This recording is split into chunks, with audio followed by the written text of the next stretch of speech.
Hello po mga kababayan, kamusta po kayong lahat? And once again, welcome back to another episode of Simply Talkies Vlog.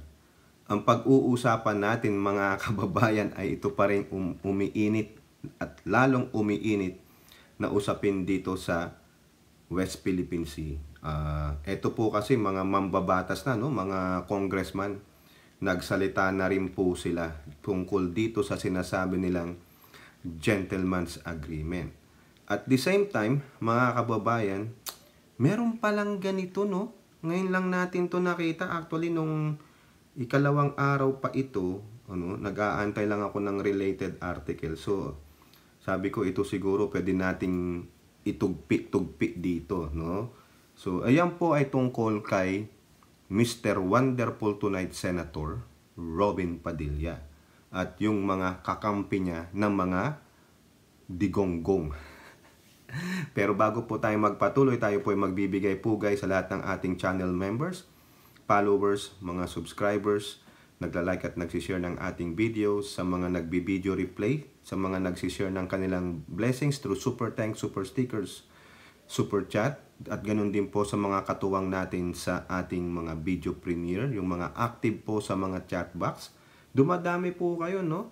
At yung pong mga regulars natin, si Ate Marie Chris Hernandez, Elora Liz, at si Mr. Right and Left, Ai Chang, Miyu, Kaluyal, Wanabet, Kaluyal Senchang, mga naggagandang dilag from Japan, si Kaluyal Milestyle, Kaluyal Alex Andrade, Mami B, Ate Mighty Baisa, si Maritel T, Priscilla Asception, Rebecca Lagmay, Twiller Wilfred, Ninita Umali, Nilda Arceo, si RN 2 cents, si Danny Reynado, Ilocana Kana, Carclea, and Hattori. So, yung iba po, no, dito may na-save po ako, naisama ako. Nandito si Mama, Nana Beth, Norma Agaton, Lorna Rafael. So, si Lorna Rafael, nagiging regular na natin yan. Si Malditang Lola. Nandiyan po si Simply Me Jenny, Carl Aliejo Basaw, at si Beth M. Yan po yung mga dumadalaw sa atin, no? Dami na nila. So, eto po, unahin natin itong si Mr. Wonderful Tonight. Kumbaga, talagang makikita nyo dito sa quote card na ito. Sino bang pinagsisilbihan itong mga to? Yung kanilang grupo o ang sambayan ng Pilipino? Senador ba ito ng sambayan ng Pilipino o senador lang iniloklok para protektahan ng interes ng grupo nila? Ito po, courtesy of Impact Leadership na quote card. Ayan, no? Resolution to conduct an inquiry on the disinformation campaign about West Philippine Sea pending in Padilla's committee. Meron palang nag-file ng resolution, mga kababayan. No? Ito po, sino po yan, no? The resolution filed by Senator Jinggoy Estrada to conduct an inquiry on the disinformation campaign about the West Philippine Sea is pending in the Senate Committee on Public Information and Mass Media, chaired by Robin Padilla. Anak ng siopaw, oh. Ano ang ginagawa nito? Di ba? Tinengga niya? Ha? Estrada filed Senate Resolution number 910 on January 22nd, 2024 and has been pending in Padilla's committee since January 24. Oh. Kailan pa yan? January, February, March. Magtatatlong buwan na, magna 90 days na. Naka-sinaday break pa sila. So, ibig ba sabihin, Mr. Robin Padilla o butihing Senator Padilla, ikaw ay busy, yung committee mo, busy, bakit hindi mo ito maaprubahan at gumawa ka ng inquiry? Di ba? Hearing lang naman yan. Tulad ng ginagawa nila Rapi Tulfo, ni Bato. Bakit ikaw? Sobra ka bang busy? Ha? You have no time in your hand to make an inquiry on the Senate resolution filed by Jinggoy Estrada. Super busy ba, Mr. Wonderful tonight? Ha? Alam nyo ba na dahil dyan, prior to that na nagkaroon ng Senate resolution, si Senator Jinggoy Estrada, dito po, sa balita ng GMA News, November 22nd, no? Ano ang sabi ni Robin? Robin Padilla files resolution urging PCO to increase public awareness on West Philippine Sea issue. Nag-file pala siya ng resolution. Di ba? Ito sabi niya, it behooves the national government through its communication arm, the PCO, to communicate to the public in an understandable way the relevant legal documents, international treaties, and bilateral and multilateral agreements ayon sa kanyang resolution 864.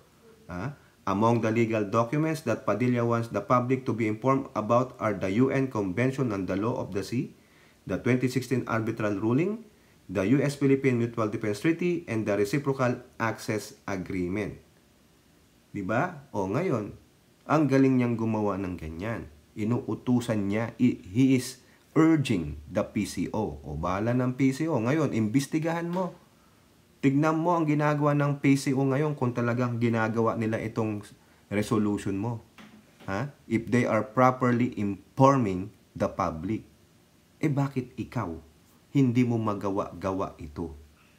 Robin Padilla? What's the reason behind this? Magaling kang magsulat, pero ikaw nga ba ang nagsusulat? Nagtatanong lang po, mga kababayan. Nagtatanong lang. Now, isa pa sa mga merong hindi nating maintindihan, no? Ito, electionist ito. Ayan po. Senator Francis Tolentino, chairperson on the Senate Special Committee on Maritime and Admiralty Zone, said there is not enough basis for the Senate to investigate former President Duterte's alleged gentleman's agreement with China. Kita nyo ito, re-electionist yan. Wala daw. There is not enough basis daw. There's not enough basis. Ayun ang sabi niya. Pero, baka naman. Mga loko-loko tong mga ni Digong, mga kababayan Pinagloloko tayo nitong mga to no? Kala nila ang ang kalokohan nila, maiimbestigahan yan si Digong. Ito, bakit, mga kababayan? Manila Bulletin. Latest na balita yan, Baka naibenta na ang West Philippine Sea. Solons eager to start probe on Duterte-China secret pact. Ano ang sabi ulit ni Tolentino? Ano ang sabi niya? There is not enough basis for the Senate to investigate former President Rodrigo Duterte's alleged gentleman's agreement with China. Tingnan nyo kung ano ang difference ng lower house sa upper house. Sa upper house, some of them are only there to work for the former president. Hindi yung interest ng bansa ang isinusulong. Tinitenga ang mga resolusyon, imbestigahan ng ganito. May nag-lawyering kay Kibuloy. Ang dami nila. Ngayon, ito pang isa na ito, si Tolentino. Kita nyo? Alam nyo na gagawin nyo dyan. Sino po ba ang gustong mag-imbestiga dito? Baka lang naman, nagtatanong, baka. Ranking congressman from both the majority and the minority blocks in the House of Representatives are eager to get the inquiry on the gentleman's agreement on the West Philippine Sea, if only to gain much-needed answer. Assistant Majority Leader Zambales First District Representative Kong Hoon and Deputy Minority Leader ACT Teachers Party Liz Castro were referring to the alleged secret pact between former President Rodrigo Duterte and the Chinese government, which on the surface seemed to have compromised the country's sovereignty. Kong Hung said that at the forefront of the upcoming House inquiry is the question, who is lying, Duterte or China, regarding the existence of the contentious agreement? Tama po yung sa nating vlog eh. Sino sinungaling? Si Duterte o ang China? O di ba? Mukhang napanood yata ni Congressman ha. Mukhang sinusubaybayan na ako ng aming Congressman eh. Taga Zambales eh, First District. Ha? It's crucial to ascertain the truth if needed. The Duterte administration struck a deal with China. This isn't just about conflicting narratives. It's about upholding integrity and accountability. Sabi po ni Kong Hun. Mga tinatawag na young guns. Mga, hindi naman maverick. Kasi pag maverick, medyo old na eh. Biro lang ha. Di ba si Tom Cruise, maverick? Oh, okay, so yan po ang gusto niya. Sabi naman daw ni Castro, we must know all that there is to this unpatriotic deal. Oh, talaga naman. And the ones responsible should be held accountable. Baka naibenta na pala ni Duterte ang West Philippine Sea ay di pa natin alam. Correct. They are in the dark. No? They are in the dark. Tingnan mo na lang, mahuhuli nyo sa bibig si Duterte. No? Yung mga bidyong ini-include natin dito sa ating mga video, sabi niya, kung gusto nyo, gawin nyo na lang kaming probinsya ng China.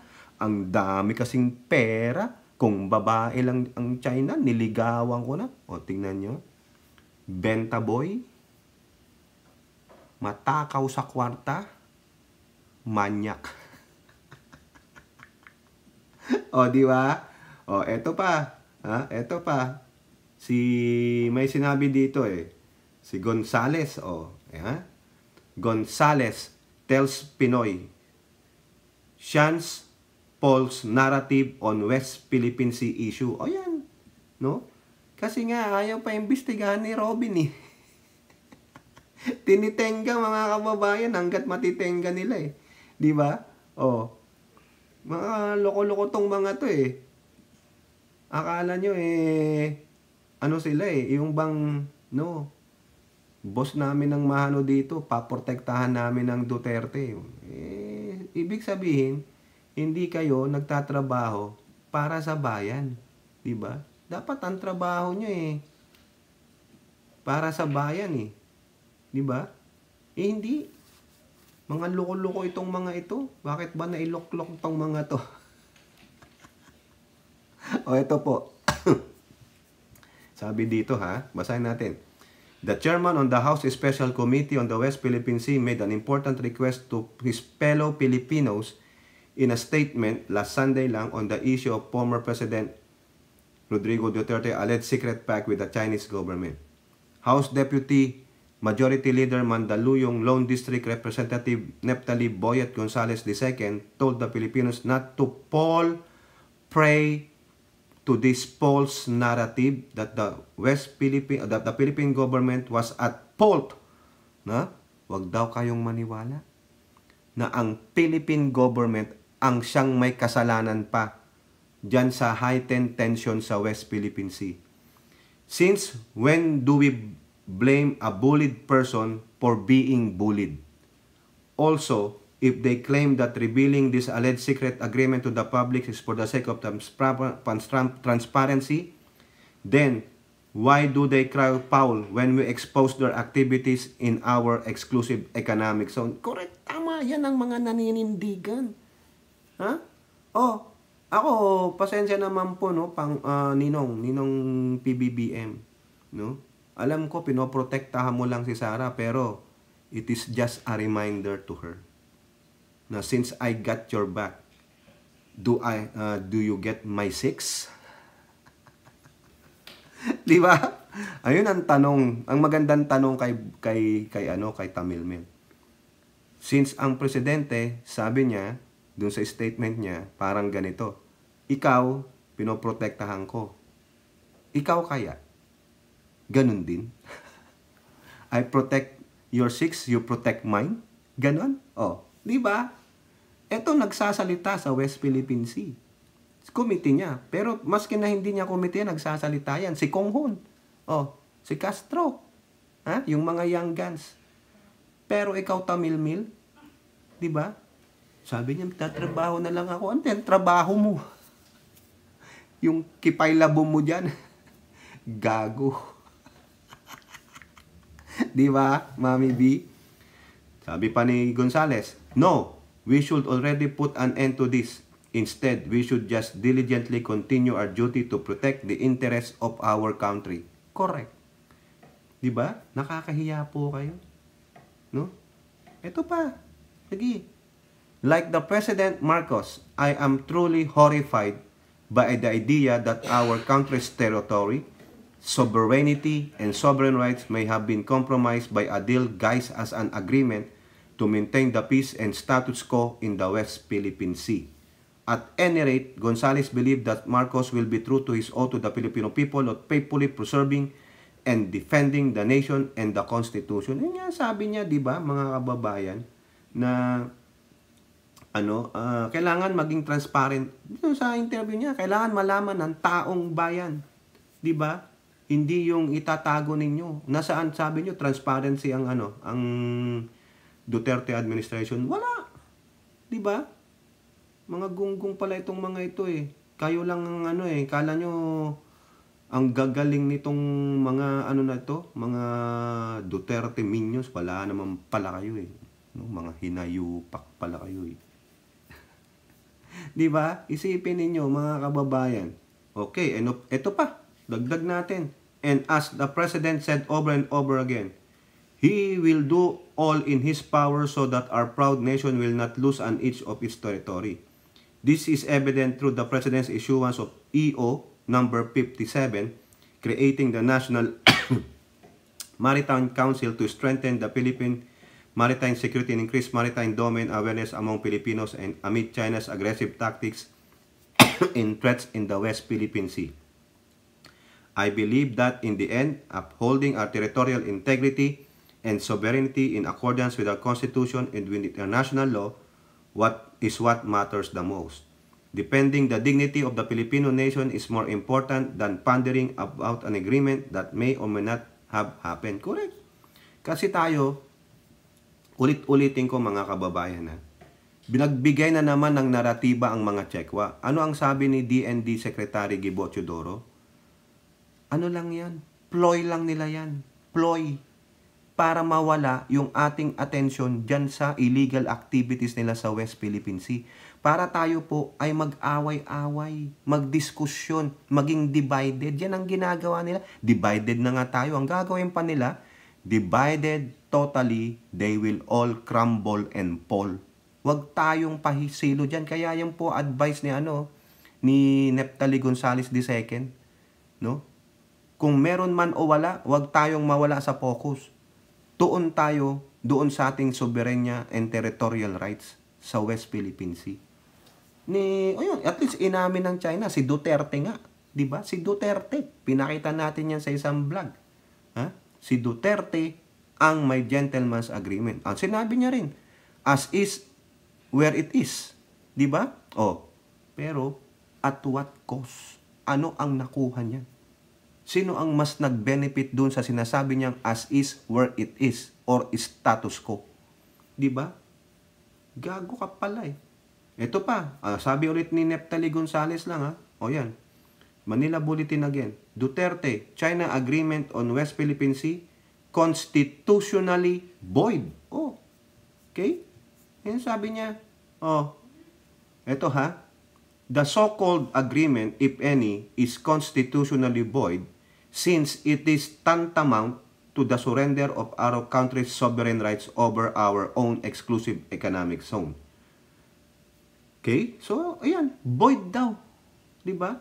Ito pa dagdag natin. Likewise, under Article 56 of the United Nations Convention on the Law of the Sea, the coastal state, which in this case is clearly the Philippines, has the right to build and maintain structures within its EEZ. Ikaw, Digong, Akala ko ba magaling ka? Master ka? Master ka ng exclusive economic zone. Pero anong minaster mo? Yung Bator? Oh, di ba? Ayan oh. Binigyan ka ng article under that UNCLOS. Hindi mo yata binasa kasi bakit? Ano sabi ni Xi Jinping sa'yo? Huwag mong ipatupad yan, magkagulo tayo. Sa mismong bibig mo na nanggaling yan. Nagpapaalam kang maghukay, magsipsip ng kung ano man dun sa ating West Philippine Sea, sa China. Mabuti pa ang Pangulong Bongbong Marcos. Sinabi niya, walang sino mang makapagdikta sa atin dahil sa atin yan. Eh ikaw, ha? Dila ka sa puet ni Xi Jinping. Oh, kita mo, binasahan ka ng article, oh. This would clearly mean that our country has every right to protect and safeguard all features within our exclusive economic zone, including the Ayungin Zone. Yan yung nakalagay sa ating Constitution, Article 1, National Territory, Digong, di ba? Magaling ka, sabi niya. Master ka. Kaya wag niyo akong ganyanin. Akala niyo, dami niyong alam. Ako lang ang may alam. Eh, alam mo ba ito, gonggong? Yan ang hindi sinasabi ni Digong. At least itong mga congressman talaga, hindi tulad ng mga Senate, ng mga protector ni Digong, eh, nagbibigay ng ebidensya. Di ba? Oh, Digong, ano na? Nasaan? Kaya dapat ka talagang imbestigahan, no? Imbestigahan dapat ng Kongreso. Yung Senado, wala na yan. Walang magawa yan kasi ano, kanudlers yan mga yan. Kanudlers ng mga ano. Hindi sila tatrabaho para sa bayan. Ano naman ang sabi ni Carpio? Kung hindi na nyo na mai-impeach si Duterte, eh wala na siya sa pwesto, sabi niya. O ito naman, anong pwedeng mangyari? Manila Bulletin. Rody can be charged with graft. Carpio. Ito yung minura-mura ni Digonggong, di ba? Dun sa press conference, binanatan niya. No? Wag daw niyang dami mong alam dyan sa iyong arbitral ruling. Oh. Sige nga, debate nga kayo nito. Pagalingan nga kayong dalawa. Ito, dilawan tong si Carpio, pero wala, kakampi natin eh. Di ba? The enemy of my enemy is my friend. Pagdating sa paninindigan, no, sa ating West Philippine Sea. Former President Rodrigo Duterte can be charged with graft for entering into a gentleman's agreement with China that barred the Philippines from sending repair materials for BRP Sierra Madre. Ayun ang sabi ni Carpio. Quote, Duterte agreed not to bring construction materials but we have exclusive rights to put up a structure in Ayungin Shoal. He crippled our exclusive right. Correct. He said even if the deal was only verbal, it was still unconstitutional as the state is obliged to protect marine wealth within the country's exclusive economic zone. Under the anti-graft law, anyone who causes damage through manifest partiality may be held liable. O ayan. Ngayon, ang tanong dito, former Associate Justice Antonio Carpio, do you have the guts? Do you have the guts? You yourself file this case since ikaw naman ay former Associate Justice ng Supreme Court. Alam na alam mo yung batas, di ba? Do it. Hinahamon natin si former Justice Antonio Carpio. I-file mo na para talagang mapatunayan mo kay Digong na hindi mo siya uurungan kasi chinachastise ka niya, binababoy ka niya. Huwag mong uutusan kung sino mang lawyer, ikaw na mismo. No? Manguha ka ng mga kasama mo pero ikaw mismo ang principal na magfa-file ng kaso na yan para sa kanya. Para at least malaman niya, ayan, hindi mo siya uurungan. You have dared the challenge. O ngayon, china-challenge natin siya, si Associate Justice Antonio Carpio, since mataas naman siya. O tayo, tinitingala natin yung mga hurado sa Supreme Court because they are the judge of the highest court in the land. Mga bright. Di ba? Sampa mo ng kaso. Ikaw na mismo kasi retired Associate Justice ka, di ba? Yan, para hindi ka aasarin ng mga Duterte despicable supporter. Do it. Wag lang yung puro salita. Wag lang yung puro research. Do it in actuality. I-apply mo kung ano yung nararapat na batas. para talagang umikot-ikot na rin ang tumbong ni Duterte, di ba? Oh. Okay? So yan, hamon natin sa kanila yan. Nahamon natin sila. Okay? O yan lang po mga kababayan, maiksi lang, mga update lang sa inyo, no? Na itong si Robin Padilla, nakatenga pala yung resolusyon na ipinail ni Senator Jinggoy Estrada about sa pagpipake news sa West Philippine Sea. O ano ang sabi rin ni Representative Neptali Gonzales II? Huwag tayong maniwala sa mga fake news. It is just a black propaganda for us ng mga Chekwa, ng mga disinformation specialist, ng mga Chekwa, ng mga Pilipino, ng mga Chinese apologists, no? Ng mga kampi pa sa China na ang laging narrative nila, tayo ay malulusaw kasi lalaglagan daw tayo ng bomba. O ngayon, nilaglagan na ba tayo ng bomba? Nung pinaputol ni Pangulong Bongbong Marcos yung barrier na kinabit nila dyan sa Scarborough Shoal? Nilaglagan na ba tayo ng bomba nung nag-resupply mission tayo sa Ayungin Shoal? Nilaglagan na ba tayo ng bomba nung sinabi ni AFP Chief Browner na wala kayong pakialam kung magdadala kami ng repair supplies at i-repair namin ang Ayungin, ang BRP Sierra Madre? Nilaglagan na ba tayo? Nasaan? Nasaan? Di ba? Ang sa kanila, itong mga Pilipinong Chinese apologists na ito, they are instilling, nagbibigay sila ng takot. Matakot kayo. Matakot kayo. Matakot kayo. Huwag niyong intindihin yung mga nakalagay sa ating pambansang awit dahil wala tayong armas tulad ng sabi ni Tambalina. Matakot kayo. Babagsakan tayo ng bomba. Matakot kayo. Wala tayong nuclear bomb. Diba? Yun ang naratiba nila. No? Para lang maisulong yung propaganda ng China. Huwag kayong maniwala doon. Ayun ang sabi ni Neptali Gonzales. Kayong maniwala. Binigyan ko kayo ng instances ngayon na yung mga insidenteng naganap, yung mga palitan ng mga maanghang na salita, naglaglag ba ng bomba o bala ang China? Diba? Wala! Yun ang ayaw iparating sa atin. Ang gusto nila, umatras tayo, maduwag tayo. Hindi po ganun ang totoong Pilipino. Dahil ang mga yan, ang pinoprotektahan ng nila ay si Digong. Hindi po sila makabayan. Basagin natin sila. Manindigan tayo tulad ng paninindigan ng Pangulong Bongbong Marcos. At least meron tayong leader ngayon na hindi sell out, hindi padidikta sa mga banyaga. Kung Amerika man yan, i-chastise natin ng Amerika. Diba? Nagkataong China ang gago eh. Bakit? Ginagago ba tayo ngayon ng Amerika? Ginagago ba tayo ng Japan ngayon? Ginagago ba tayo ng Australia? Sila ba ang nambubuli dyan sa South China Sea? Hindi. Sino? O sino ang dapat i-call out? Yung mga binanggit kong huling bansa o yung China? Sino bang gumagago sa atin? Ang Chino. Di ba? Ang mga Vietnamese, ginago ba tayo? Ang mga kasama nating mga claimants yan sa South China Sea, ginago ba tayo? Hindi. Ang tanging China lang. Therefore, bakit natin babatikusin yung mga yon? Bakit natin ilalayo ang issue? Ang issue ay nasa China. Sila ang greatest bully. Akala mo friendly-friendly? Nako, hindi. Kayo po mga kababayan, huwag kayong maniwala sa mga naratiba ng mga Pilipinong apologists ng China, Pilipino na mga ginagamit ng Chekwa para lalo tayong i-divide. Mga traidor po yan, mga makapili.